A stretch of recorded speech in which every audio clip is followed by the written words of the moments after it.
मौलाना अबुल कलाम आझाद यांनी शिक्षण, समाज आणि राष्ट्र घडवण्याचे कार्य केले. सिने अभिनेते अनिल मोरे. भारताचे पहिले शिक्षण मंत्री मौलाना अबुल कलाम आझाद हे केवळ शिक्षण तज्ज्ञ नव्हते, तर ते एक विचारवंत, राष्ट्रनायक आणि समाज घटक होते. त्यांनी आपल्या कार्यातून शिक्षण, समाज आणि राष्ट्र या तिन्ही क्षेत्रांना दिशा दिली, असे प्रतिपादन सिने अभिनेते अनिल मोरे यांनी लातूर येथे बोलताना केलं. सहार एज्युकेशन वेलफेअर फाउंडेशनतर्फे मौलाना अबुल कलाम आझाद जयंतीनिमित्त आयोजित कार्यक्रमात सिने अभिनेते अनिल मोरे प्रमुख अतिथी म्हणून उपस्थित होते. यावेळी पत्रकार अब्दुल समद, संयोजक अजमत खान, विधिज्ञ पवन निकम, सलीम आळंद, हाजी मोहम्मद आदी मान्यवर व्यासपीठावर उपस्थित होते. या कार्यक्रमात शिक्षण क्षेत्रात उल्लेखनीय योगदान देणाऱ्या शिक्षकांना शिक्षण रत्न आणि सेवारत्न पुरस्कारांनी गौरवण्यात आलं. सिने अभिनेते अनिल मोरे यांच्या हस्ते सन्मानचिन्ह आणि प्रमाणपत्र देऊन शिक्षक, शिक्षिका आणि महिला कार्यकर्त्यांचा यथोचित सन्मान करण्यात आला.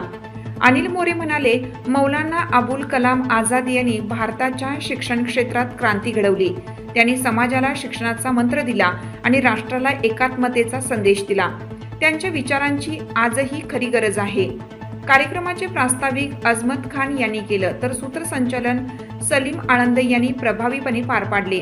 अध्यक्षस्थानी प्राध्यापक गोविंद घार हे होते. प्राध्यापक घार म्हणाले, आज शिक्षण हे सर्वात मोठं शस्त्र आहे. मौलाना अबुल कलाम आझाद यांच्या कार्यातूनच आजचा सुशिक्षित भारत घडला आहे.